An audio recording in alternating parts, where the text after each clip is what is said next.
Who Put This On, Season 7, Episode 36, where we watch King of Collectables, Season 1, Episode 1. And what motivates me is competition, ego, and money. I'm Chris Lorenz. You ever kill anyone? What are you, writing a book? This is Brian. She got a PhD in Beanie Babies. This is not a Maximillionaire. Okay. All right. That was good. Those are all quotes from the show we watched this week. But last week we watched Race to Survive Alaska. We put a poll up on Twitter, and you guys voted a top third show. Ooh. You guys agree with us? Noah, what show did we watch this week? Ken Golden and his savvy team run the thrilling action, venturing inside a leading auction house specializing in rare collectibles. This is King of Collectibles, The Golden Touch, on Netflix. Thank you, Noah. This is kind of a not really even that much of a spin on Pawn Stars. I almost said Junkyard Wars for some reason, and I'm like, that's obviously wrong. I mean, Pawn Stars spawned a lot of different auction shows and selling shows, and this took Pawn Stars to a whole other level. It's not just like people trying to sell like random shit for like a little bit of money. It's like this is like legit stuff, and they have a value for it. You know, we watched Extreme Couponing, which is like a version of the show about 100 times worse. Yeah. Where they just bring it down. Where they tried to, I don't know, whatever. It doesn't matter. It was terrible. I like Extreme Couponing. Wait. It wasn't Extreme Couponing. It was like something to do with like they would get pallets of stuff and they would try to resell it. Whatever that show. Yeah, is. like I remember what you're talking about. It was like no, figure it out. Yeah. It was like just generally like the Storage Wars or something like that. But it like wasn't Storage Wars, right? Yeah. Well, no, we'll find out what it is. So this show, what? Extreme Unboxing. Yeah, so Extreme Unboxing, not Extreme Couponing. I don't think we've done Extreme Couponing. Did we not? No, we have. We definitely did. Yeah. We definitely did. Okay. I thought we did it with like Supermarket Sweep or something like that. Very memorable show. No, because like I remember this one person, like she had like this whole thing of like different cereals she would get specifically, and she had like just stock of cereals. We did it. There's a lot of work to that, and it's kind of okay. impressive. All but right, it's not guys, as interesting as this. We're very excited about this show. I'm excited about this. So this show is like those shows where they have like 3 or 4 storylines, and they're coming back between each one, and they're all going up for auction. So everything they're talking about, it's worth X amount, but their commish is worth, sub X. Why? Yeah, this is the same thing about like Pawn Stars and everything. Like, if you're buying something off of another person, you need to buy it lower than the value it's worth because you need to make some money, and then there's also like a risk of like it's not going to sell for as much as that. No. Yeah. No. This show is all about making a deal with you that you would get like 80% and they get 20%. No. Yeah. Yes. Yeah. No. Nothing was like 80%. Yeah, it was. The original owner gets 80%. Yeah, of that's the cost of the sale, and Golden gets 20%. That's exactly Pawn stuff.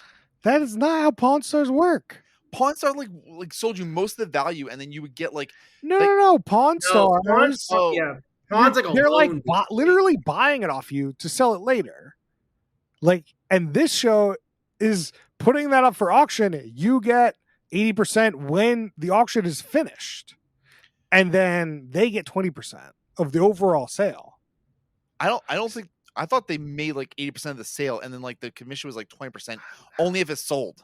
No. Yeah, if it doesn't sell, then they don't get any commission. They never made 80% off the deals. Like it was always like a lower percentage because like the original owner owns that shit. No. So right, I'm so confused. All right, so for example, like I have a baseball, right, that is signed by Derek Jeter. I don't know how to find people who want this baseball. So I go to Golden. I'm like, yo, sell this baseball. And they're like, cool. We got it. We just sold it. We sold it for $100. I'm gonna give you $80, Noah. So now I got $80 in my pocket, and Golden gets $20. Yeah, that's exactly what I was saying. Pawn Stars doesn't work like that though. Yeah, it does. It does not. Because like you're selling that for that thing, and then like you're expecting to like make like a small commission on it. So like you're making 20% more potentially.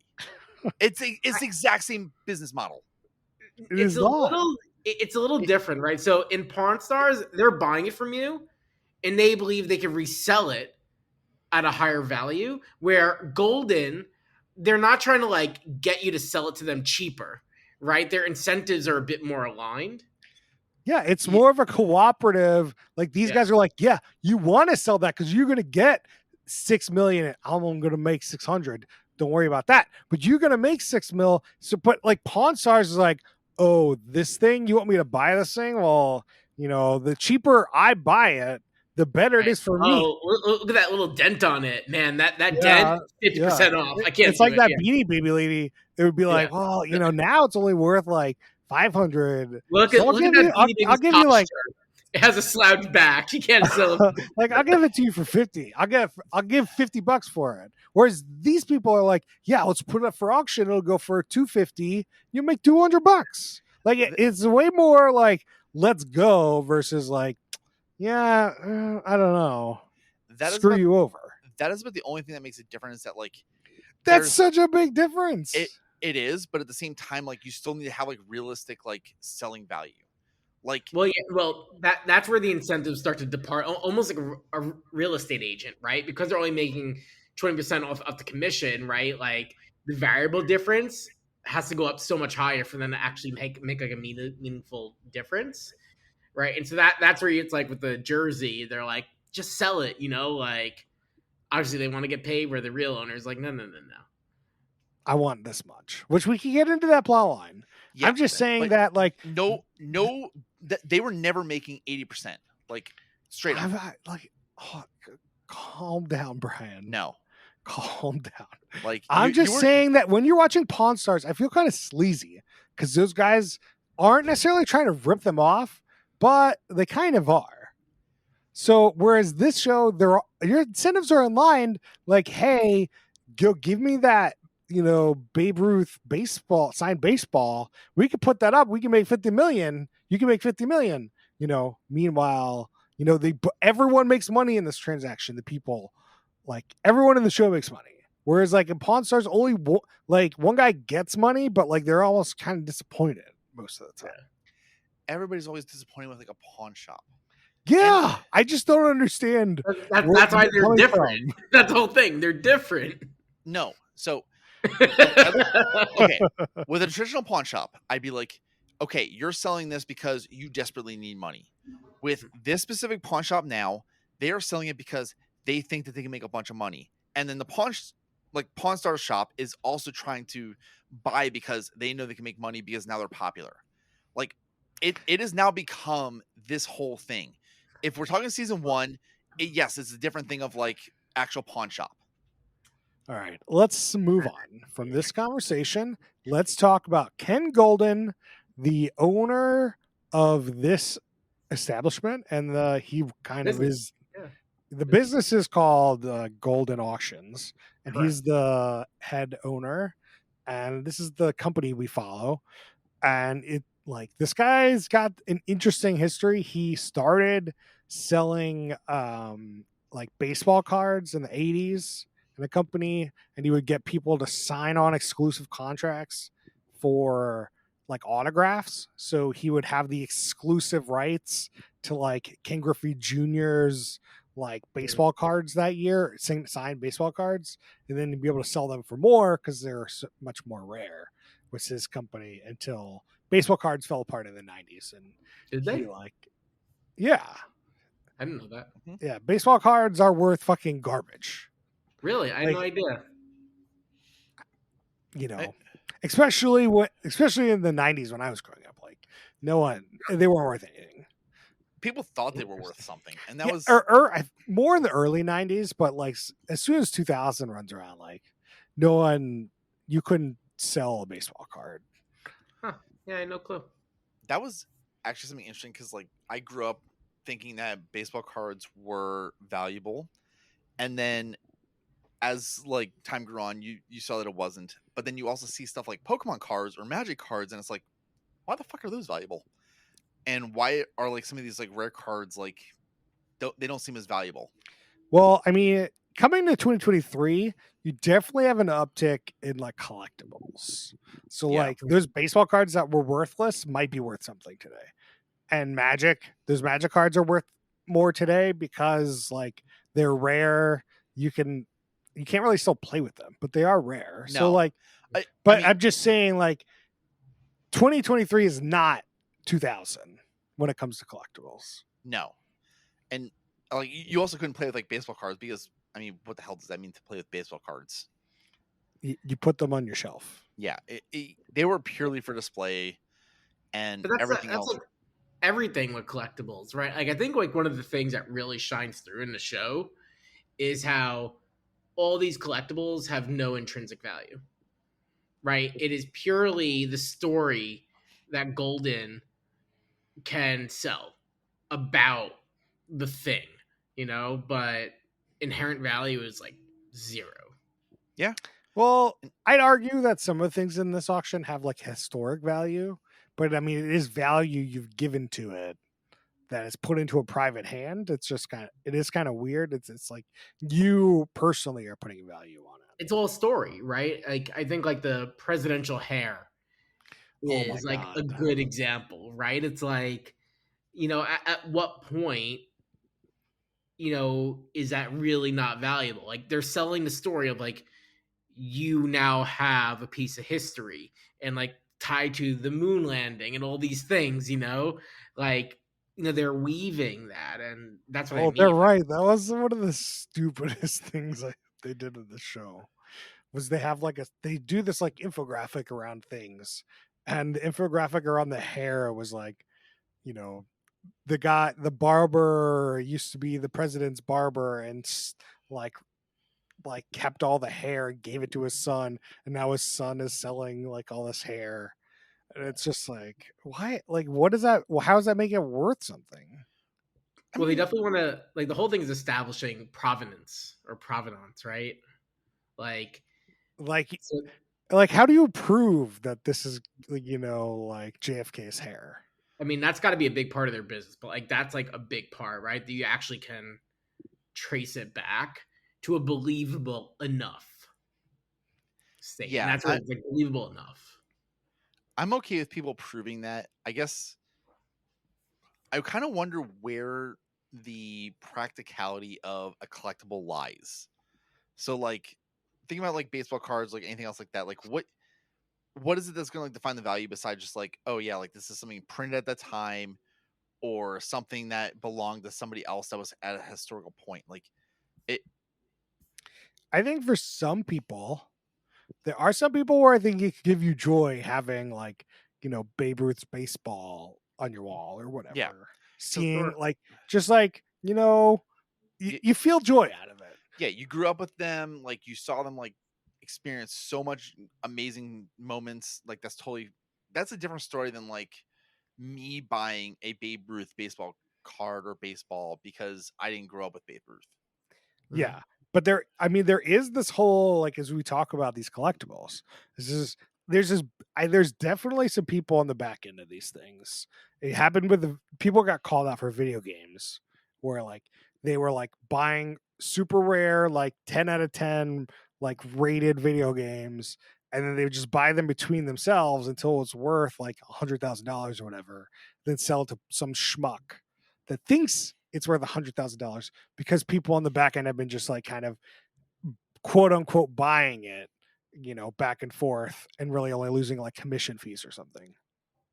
So like there's definitely like trying to sell this narrative that this thing is worth this much money because it was Mhm. bought for this much money, but you like sometimes, the person that bought it just bought it to resell it later, and it's not really worth the value they bought it at to begin with because they're all the one making it all up.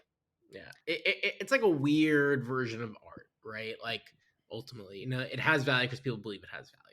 Like at the end of the day. I mean, it can't be quickly put into like a Ponzi scheme. I don't think where you get the Well, I Ponzi. mean, The- like the not vid- direct definition, but like a scam.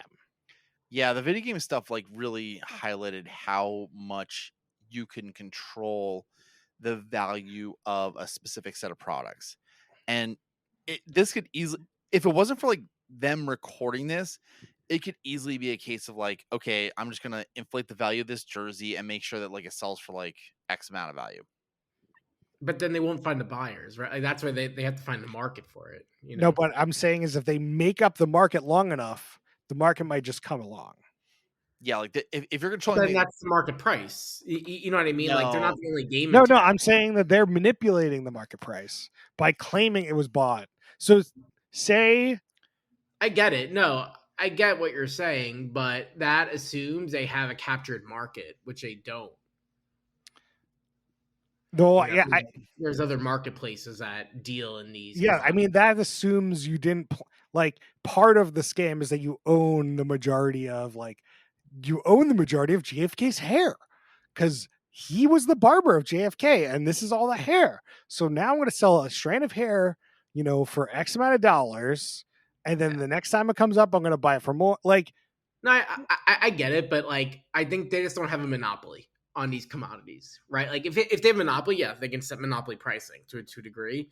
But yeah, I think I mean that's what they want. They have a monopoly on like this JFK, not JFK, the like Kenny Jackie Robinson. oh. Jackie Robinson, jersey. They have one. Yeah. Right? They have it. If it went up for auction a couple times before this, and like they didn't actually find a buyer, but they said it was sold for like 500,000 and then like $1 million. And then they put it up like, oh, the last time this sold was $1 million. Yeah. It could be like it looks like it's worth $1 million and it could be worth nothing. This one, like I know what you're arguing, but even for the Jackie Robinson one, they said there are about like 40 to 50 jerseys roughly out there. Yeah, it doesn't matter how many jerseys there are. But no, but that means there are other auctions, there's other data points out there for people to understand. Yeah, all that matters is this last one sold for 500,000. If other people put theirs up, they're like, "Oh, this is worth 500." That's what they're expecting. I know, but you're saying that they can create a fake market, and I think that the argument is no. There's information out there, like they don't have full control. That's what I'm saying. Like they don't. People are willing to. You argue they don't have full control, but some things they do have like more control than you think over. Maybe like I do agree with the path they're going, where like if they create this like brand new kind of category, like presidential nose hair, let's say, right? It's like probably no one else has presidential nose hair. Let's call it, then it's like sure, but I mean, think all you just need it's not one of one. All you just need is like something that doesn't go for auction all the time. A lot. I guarantee you, the Jackie Robinson jerseys don't go up for auction all that often. Yeah, I mean, it just like isn't going to happen. So like at that point, you can manipulate the market. Is all I'm saying, and I think you would agree to me that could happen. Not that I'm not saying it always happens. I'm not saying it like is something that is conceivably happens for everything. It just can happen. And it did happen with video games. Yeah. It happened with video games, I promise you. And I think it's continually happening. The video games, though, you're talking about like Xbox and Sony, like Microsoft and Sony, like no. I'm talking about somebody went around and kind of bought up like the vast majority of like some old video games. Like if they found old video games that like people liked a lot, they would just buy it. And then they started selling them for a lot, like rating them really high and like putting them in boxes and having these rating companies. And like they manipulated the market by selling it between themselves until it was worth a lot of money, made headlines. And then they sold it again.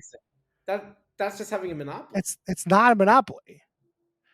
It is. Well, I mean, it's part like there's other people still that have these things. But they made it seem like this thing was worth $100,000 because they sold it to themselves. Is that that's not monopoly? That is collusion of the market. Maybe. It is. What do you mean, maybe? Because like they're not forcing anyone to buy it, right? And it's But not they, a but like they're making meme the thing. market seem like it's worth that much. That's all I'm saying. Yeah, but And like, then you're like, well, since his buddy didn't actually pay him, but it well, looked like they bought it, it's like a data point, and you could tell the other data point. Like, fuck I you. get it. I think it depends though on what it was. Like, if this was for let's say gas or water, garbage, like some like necessity, then yeah, I think Clearly, like things that go for auction and clearly don't get manipulated by the market at all, ever. energy Never. prices. No one Right? ever Like, manipulates the gas market, Noah. Ever. Never happens. No one that's does that.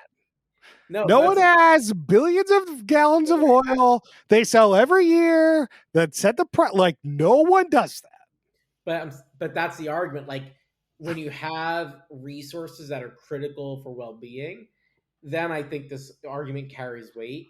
But when you have something that people are going to spend hopefully discretionary income on, I think it's more of like, well, they chose to buy it; they didn't need to buy it. Well, I would encourage you to read up on the scam. And I'm tired I will. of, I'm not I will. arguing over it anymore. I'm not talking about it anymore, Noah.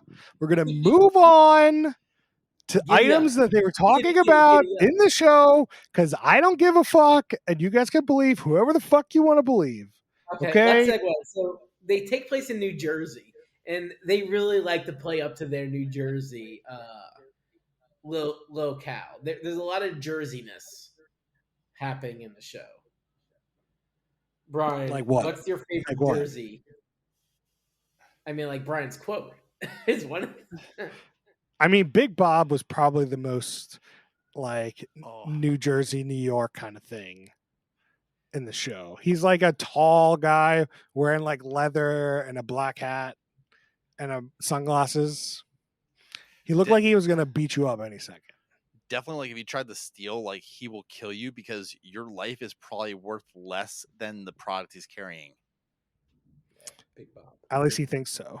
Yeah, Yeah, I also We could found it talk funny. about They're Jackie basically Robinson. So Jackie Robinson is kind of the auction they're trying to set up for this show. yeah. So they got some sort of yearbook that they claim is worth $10,000, which their commission is $2,000. Unclear if that means they would sell it for $1,200 and give them 10,000. They would get two, or no. the other person Sell would get eight. no. Sell for 10,000, or the other person gets 8. Okay, Yeah, okay. 82. Yeah, they're planning like a whole thing with this. Like they have a lot of Jackie Robinson memorabilia, Yeah, and they so have this is the a first one of it. all-star used bat, 750,000, 150,000 commish, which is more than 20%. If my math in my head works out. Then they have a handwritten letter they say is worth 24,000. They get 5,000.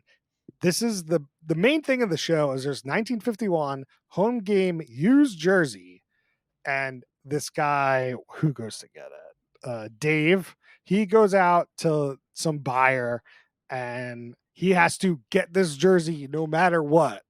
And this is a great way to make a deal.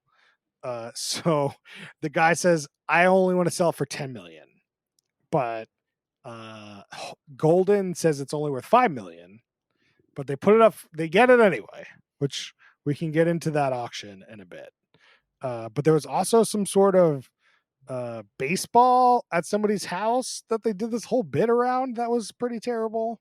But they were trying to set up this whole like auction for the 75th anniversary of Jackie Robinson, Yeah, breaking the color barrier. I think that was a good theme. I like a themed auction. I think the theming this is pretty good. When they veered off the theme, I didn't particularly like it that much, but when they stick with the theme, it was pretty good. well, I mean, like they went to that one person's house to get more sports memorabilia, but then they instead got something else. Whoa. They knew exactly what they were picking up there. They were just like trying to like make a sale. That was it. Yeah. So these two guys, which I think are the best part of the show, which to Noah's degree, they got some New Jersey in them, I would say. New York, New Jersey, for sure. And they go to this guy's house. He's got like crazy sports memorabilia, like a signed wall of footballs, a signed wall of baseballs from like top football players. Like, Yeah. yeah, and they get Beanie Babies instead of this baseball, which he does have a Jackie Robinson baseball, and he's like, and they're like, "You gonna sell that?" And he's like, "Nah." Like, Yeah. there's no way they were coming. They just are there for the camera crew to get the shot of the baseball. Well, it tees up, right? That like I think I like that there's a storyline because it shows the middlemen involved in this type of marketplace, and it also creates this dynamic where I forgot the guy's name, but let's call him Eric. Like Eric is like testing these middlemen.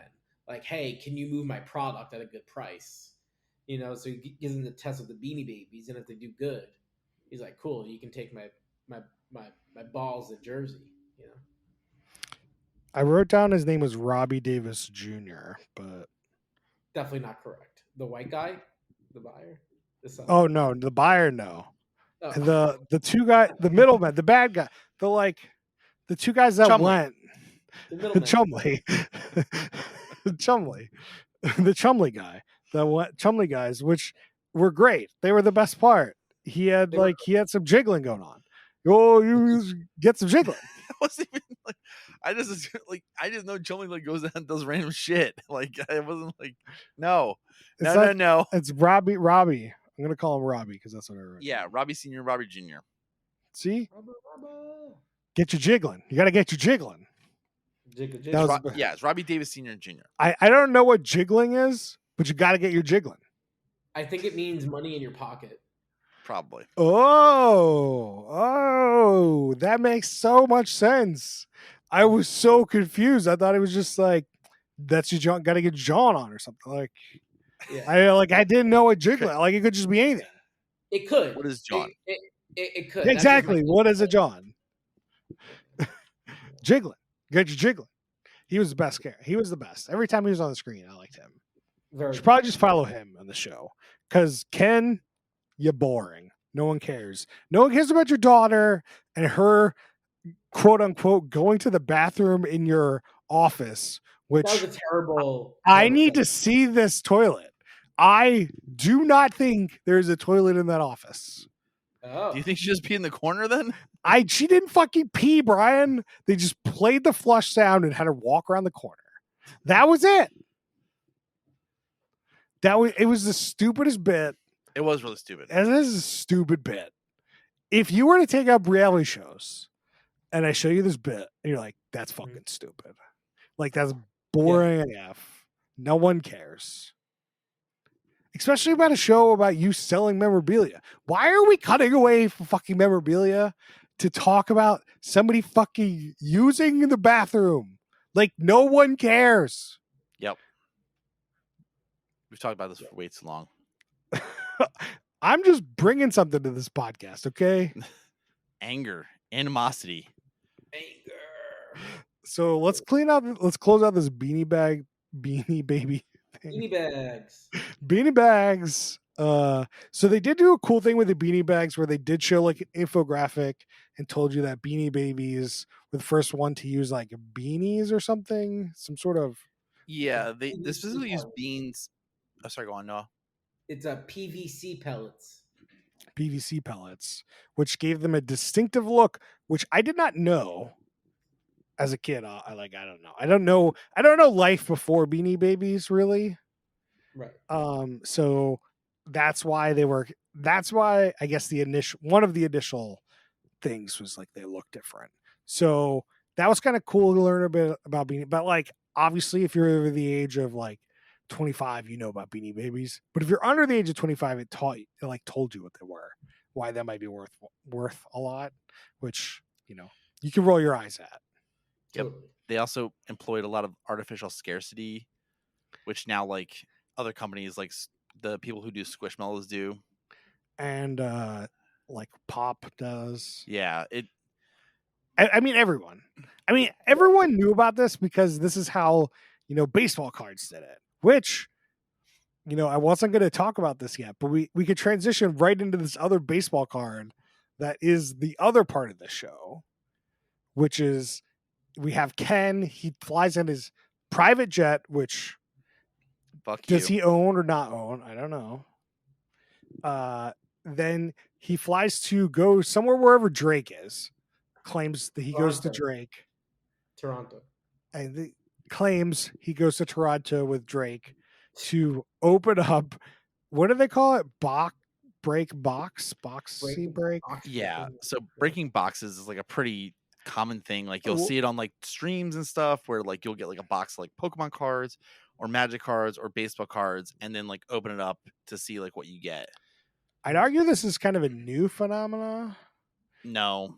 Maybe back in the day, you'd get together with your friends and you'd open up like cards together.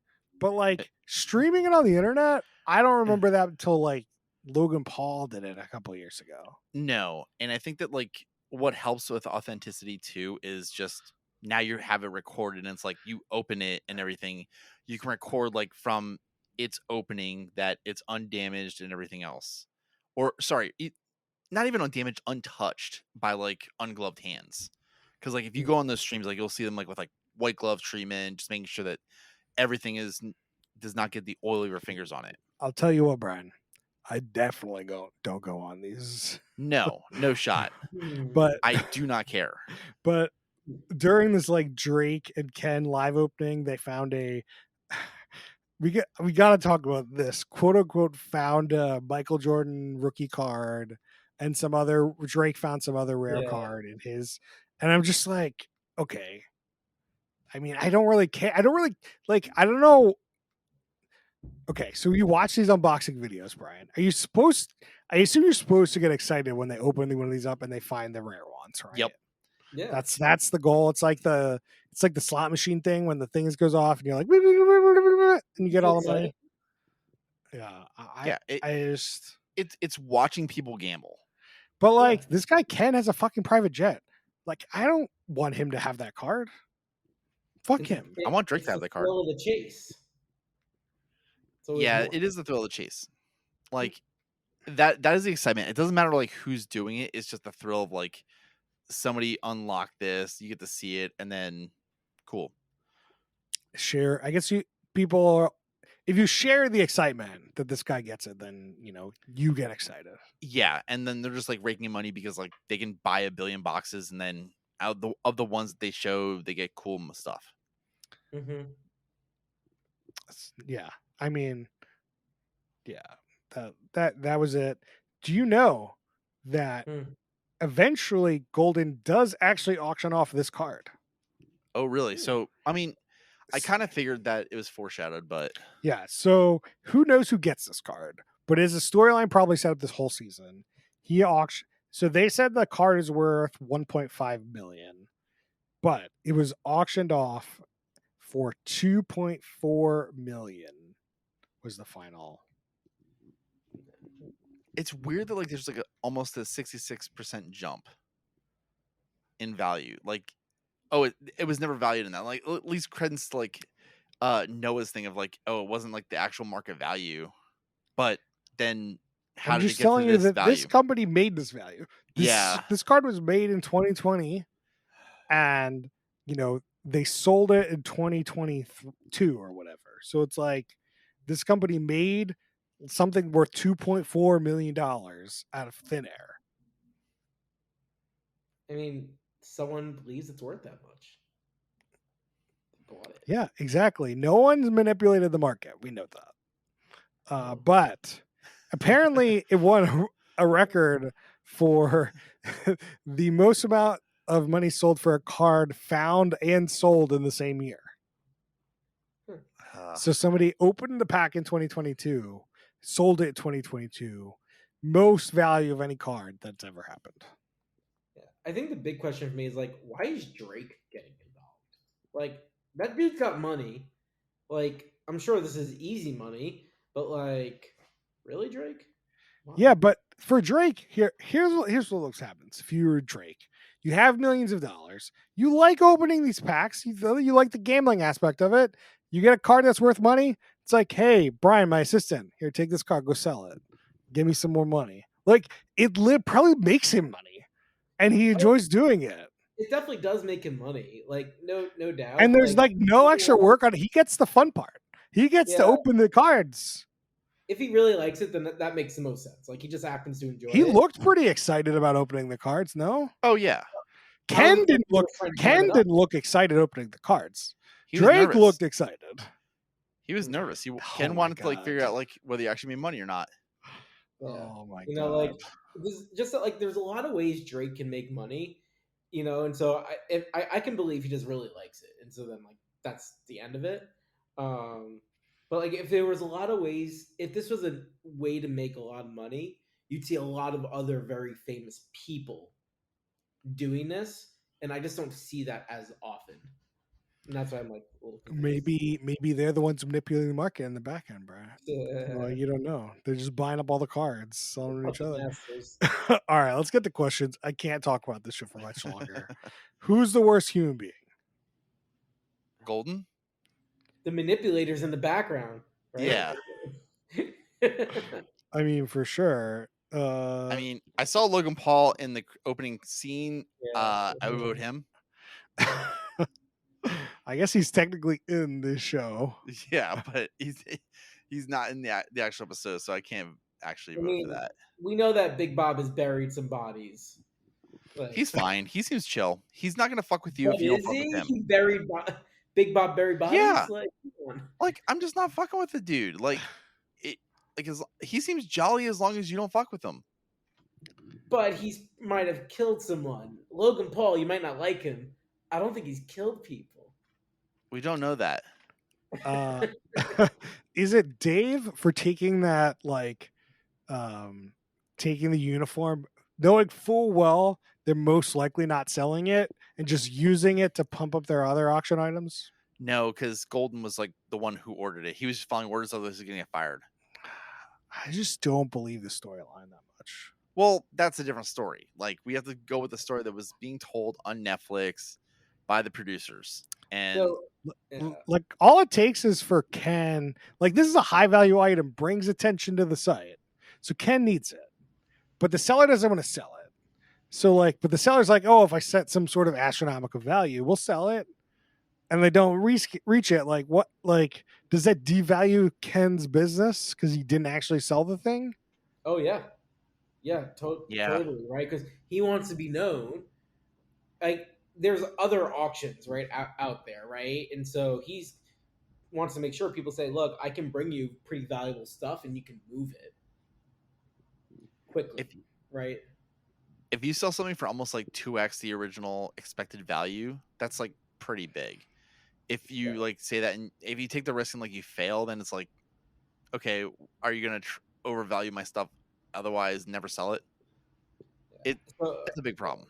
Okay. I think the worst human beings might be the producers at Netflix for this one. Like, I actually do like this show, but it does come off too much as like an ad for Golden Auctions at time, and I think they really should have put the kibosh on like making it feel too much like, wow, Golden Auctions is amazing. Oh my god, I better go start doing this, and more of like an inside look into like what they're doing. Do you think that Golden Auctions is the actual producers and just like gave it to Netflix to put on the air? Maybe. Like, is this like a 1-800 Ask Gary sitch? Yeah. I think this is a good call that they just went to Netflix and be like, look, we can make you the next Pawn Stars. Just give us 10 episodes. I mean, that seems to be the better place in my head to go. Is to like to if you're the Netflix producer, you're like, oh, I mean, look at that Pawn Stars guys. Like, you get Ken in here. It's a no-brainer. Like Netflix just needs to load up content, right? Like if it's well made, like fuck. Yeah. Like, yeah, that's a good point. I mean, actually, before we get to our next question, we got one other minutia I'd like to talk about, which is the Doctor Beanie Baby. Oh yeah, how did we miss her, Dr. Lori? Yeah, I was like, we can't not talk about Dr. Lori here. And like it was, so they brought this person in as like she has a doctorate in, what did they say? It's like rare antiques, and she like comes in and like explains like if the Beanie Baby isn't sitting up straight or have the right proportions, it's worth less The than eyes it are close together does. on the Beanie Baby. Like, And she like gives a good like smell of all the Beanie Babies to see if they smell or not. I'm okay with the smell piece. That means just like you exposed it to your environment more. Yeah, I mean this. You definitely want these things to not smell, but if you put them in a case and they don't smell, like you're not gonna take them out of case, right? Like Yeah. these sellers aren't giving them to their kid. I don't know. Yeah, you just don't want it to be like constantly opened about that. The I slouching thing blew my mind.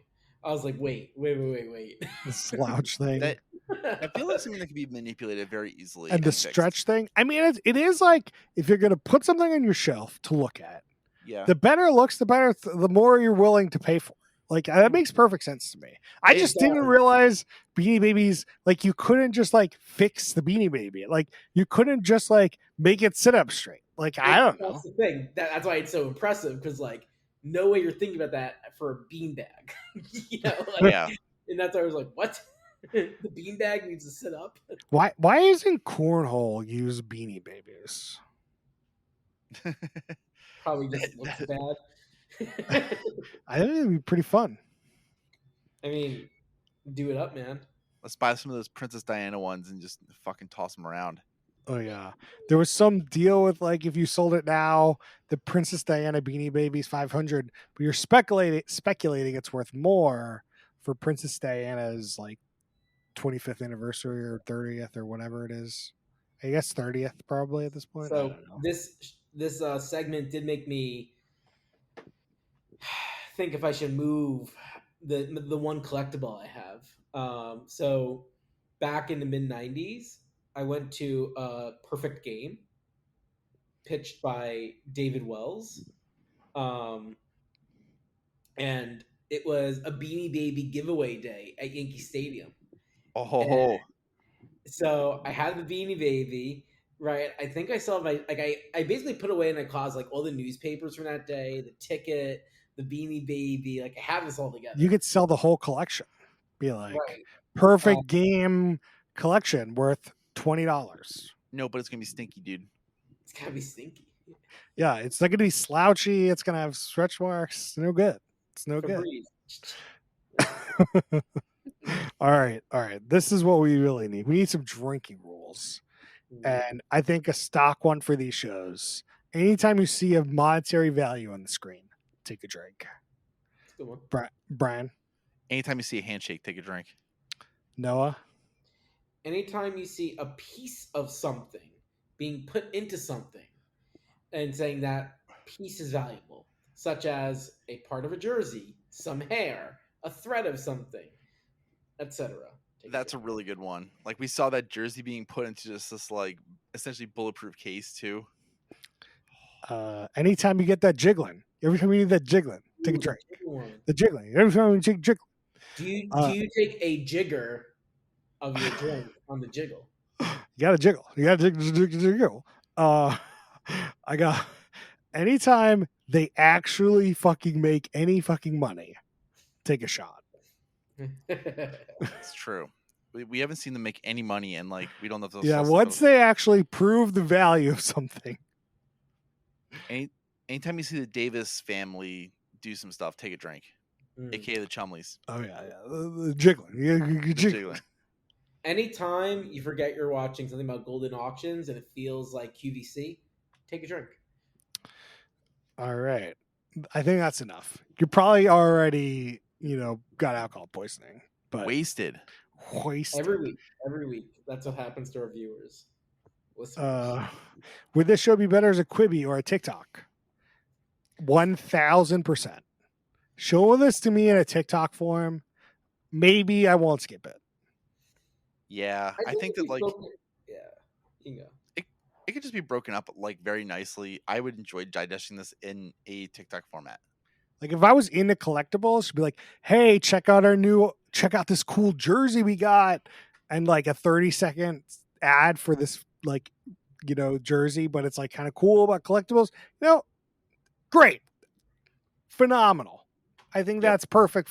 Find a great audience for that. You come in every day with new shit. that could be shit you're interested in, you know? Yep. And like 35 minutes of this, ugh, it's gross. So you say no though, Noah. Well, I think if you focused on one collectible, then yeah, it's like a really great format. So I'm on board there. Okay. I think it was good that this was kind of short though. Like they covered a lot in that 35 minutes. Yeah, Short is a verb. this is good pacing. Let's see who's gonna hook up next, and why. Why is it the Davis people? No. All right. What do you love about this show? Last question. Well, second last question. Brian, what do you love about this show? I do love that it showcases a lot of stuff that I loved. When I look at like Pawn Stars, it seems like they'll throw like anything and everything in there. And this seems to focus on like some pretty monumental stuff. Stuff they're actually selling. Yeah. Noah, what do you love about this show? I like the shows where you get a look inside a niche, whether that's like the sex room show or this one, where I'm like, oh, I don't really know much about this. All right. And even though obviously this is like very produced and storylines, yada yada, like it's still I found it entertaining to see like how they basically sell this business and these stories. And so I enjoy that. You know what I love about the show, Brian? Nothing. It's got that jiggle. You get the Got a jiggle, jiggle. jiggle, jiggle. Oh, the jiggle. It's got that jiggle. Yeah. All right. So we do our stack ranking system between top, middle, bottom, third. Some people stack rank in their stack ranks. Brian, what do you got for me? I think I'm probably going to be an outlier right now. I'm going to put it at the bottom of the top. I think that this was kind of entertaining and it was quick enough that like I would continually watch it and not be bored. Noah, what do you got for me? I'm pretty close with you. Like, there's a part of me that wants to put in the top, but I think this needs to be middle, top of the middle. The reason being, like, it's a little too produced, or everything's produced, but you can feel the production a little bit too much, like with the daughter segment, and so I don't want to put in the top for that. So middle of the top, and one more minutia I got to get in. Peyton Manning is an executive producer on this show. How to get here? Who knows? But he is. Amazing. Oh, we didn't talk about the production company. We could look. I could look up the production company. Nice. You have the internet. So thinking back to this show, the bathroom scene was the only stupid piece of shit. And like, if they have like just one that like takes like a couple minutes, whatever, like it's not that big of a deal. Yeah. So my rating probably is going to surprise anyone listening to the show. I think it's a bottom third show. I think it's overly produced, unbelievable, and very set up. And like parts of the show were good. You got the jiggle. You got the jiggle. If he was the show, I'm all in. Sign me up for the jiggle. I need a spinoff. The jiggle cast, just to be jiggling. And Ken, very boring, terrible actor. Dave, he's okay, but like it's everything. I can't believe anything in the show. Talk to you guys has made me angry, and if you like these kind of shows, great. I think this is one of the better ones. By all means, watch it. Brian, you have any shout outs this week while I look this up? I mean, I've continued with Ted Lasso, but we also didn't give a shout out to that new Zelda game that everybody's probably talking about. Oh yeah, Tears of the Kingdom. Yep. And then finally, I started watching Silo, and that is a pretty dope show. I highly suggest everybody go Silo, watch it. so good. You gotta watch Silo for sure. Noah, you have any shout outs? Pretty similar to Brian. I'm almost caught up on Ted Lasso. I'm in the middle of Silo. Yeah. Enjoy that subscription. Yeah, exactly. Like I don't play video games that much these days. But if I did, I probably still wouldn't even play Zelda. I don't have a Switch, and I never really got into Zelda, although I appreciate it a lot, and I like the culture around Zelda. like Link and Triforce, I like all the costumes around it and all that shit, the gear. So yeah. Yeah. Oh, This is I exactly the one where, like, if you have kids, like, you can, if you have like some downtime and want to relax, it's the one. yeah, I just like Zelda is for me like always like a step of too much thought in games I like to play. I want very dumb, like I like move left to right, move up down, shoot bad guy, kill kill kill. Okay. Like again, I appreciate Zelda and I get it. It's just like um, I just don't want to think. Okay, then never mind. This is not the game for you. Yeah, Zelda is great if you like exploring. If exploring is one of your main mechanics for games, Zelda is like top notch. If if that's not one of the things you enjoy with a video game, you're definitely not going to like the new ones. But definitely, like, you also need to think to even grow in this game. So no. Yeah, I mean, you got to think about the puzzle. There's puzzles and shit. There's no like, no, it's not necessarily a turn your mind off game. like my favorite game of the past several years is Knockout City. Oh yeah, that was fun.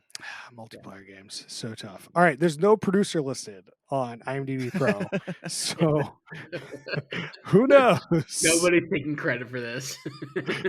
Netflix is listed as their distributor, so I think you might have nailed it. Like they clearly know how to make content, right? They are producing a ton of content.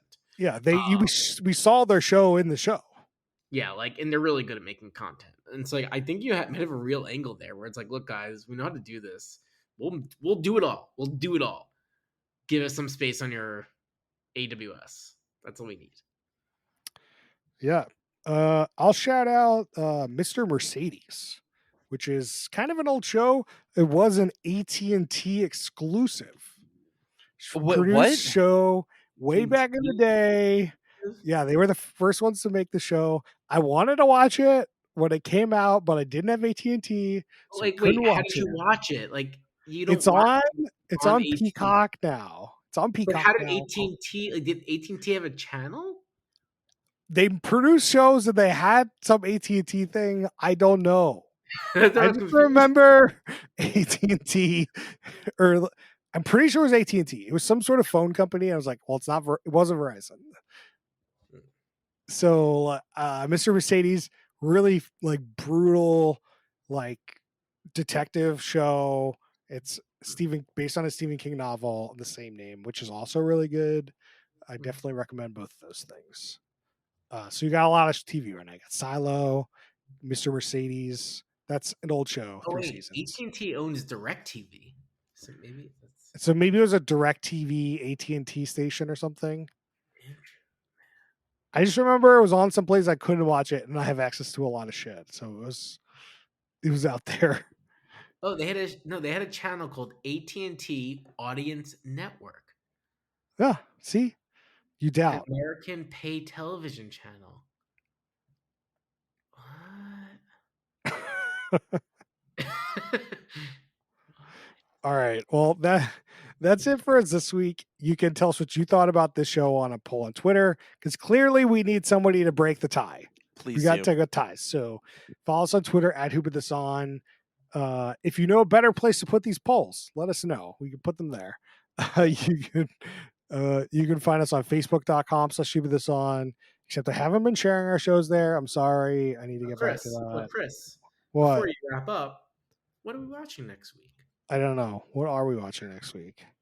We're taking suggestions for what we should watch next week. But our short list right now, let's see, is Match Me Abroad, which is or the Prank Panel, which is another prank show by but now by the Jackass guys.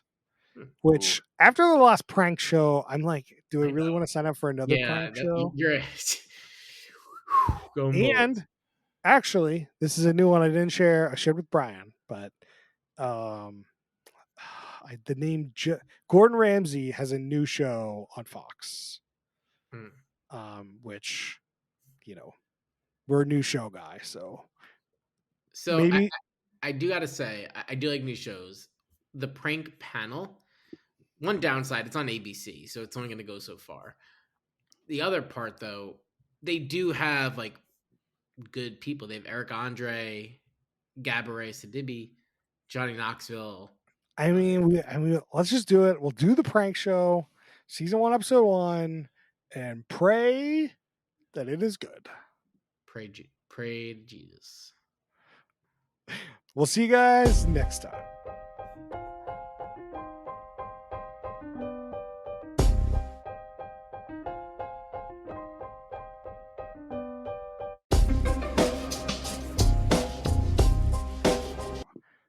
Actually, here, guys, let's snide in here with a Mrs. Davis conversation.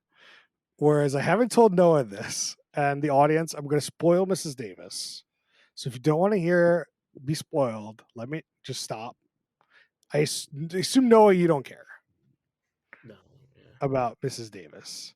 So, and I don't really encourage people. I said it was good early on. I gave it a shout out, but it is over now. And it is fucking batshit crazy. Okay. So the show is about a nun, right? And then the show is also about this AI, Mrs. Davis, that everyone has in their ear, and they're like, doing what this AI tells them to do, kind of randomly. So the nun and this AI, the whole show really, starting the second episode, is the nun trying to get the Holy Grail. Mm. So the Holy Grail is a real thing that she goes and tries to find throughout this whole show.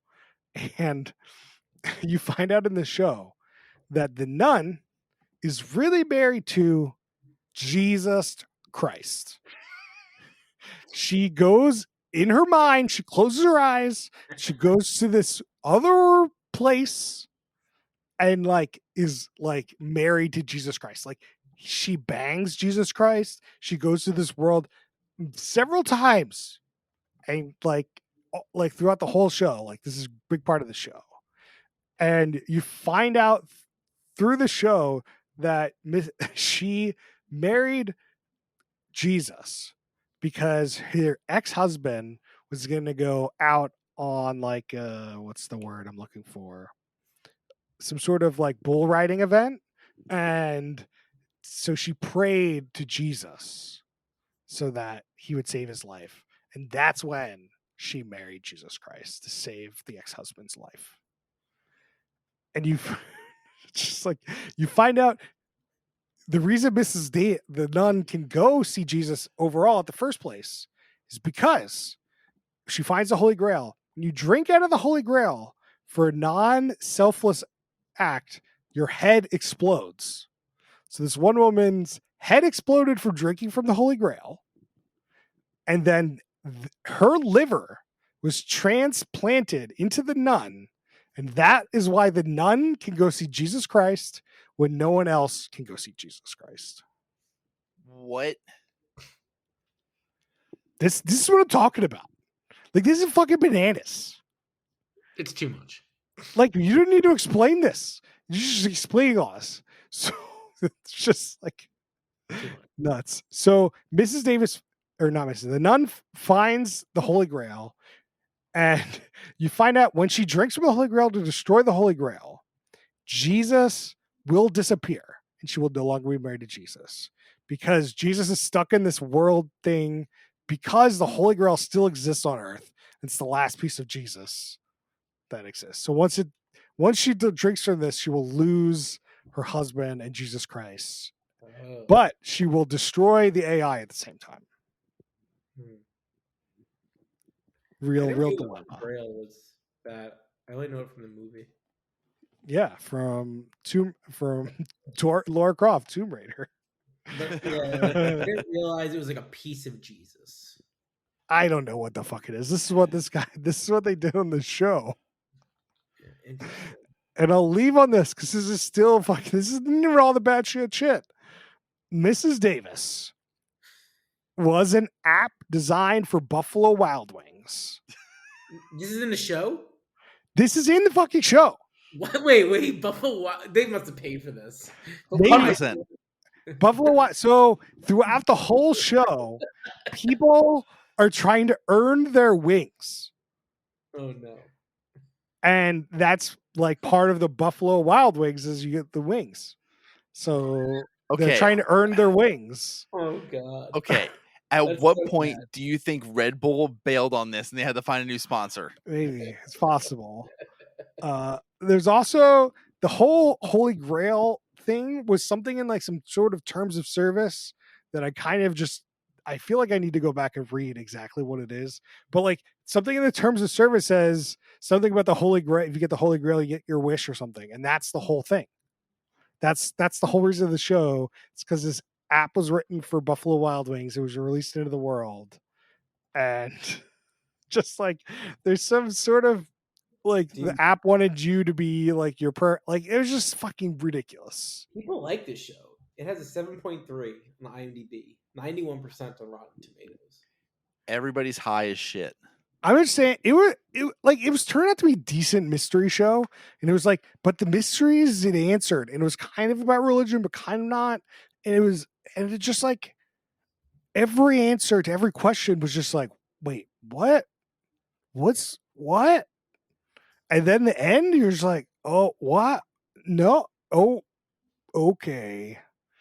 And I'm just like, I need to tell people how crazy the show is. It only excites me more about this. Like, I kind of want to watch it to see You how can fucking put, wild you it can is. put, it's a fine side TV content kind of thing Okay. if you want. You can put it on the side if you really want, but it's not. I wouldn't say it's like the entertaining craziness. It's just like they treat these things with seriousness of like Jason Bourne. Oh, Like there's no humor. These are just like with a straight face tell you I'm married to Jesus Christ. And oh, I could go see Jesus Christ because I got that woman's liver. Like it's like I'm looking at you straight in the face and saying that those words with you. It is not, there's no, this is all very serious. I'm not saying it's entertaining. It's not humorous. It's humorous to talk about. It's humorous to tell you in this way. But that's what I've gotten out of the show. yeah. I mean, if you say that to me, I'm just like, I don't know how I'd react. Right. All right. We gotta go. We'll see you guys next time. Goodbye.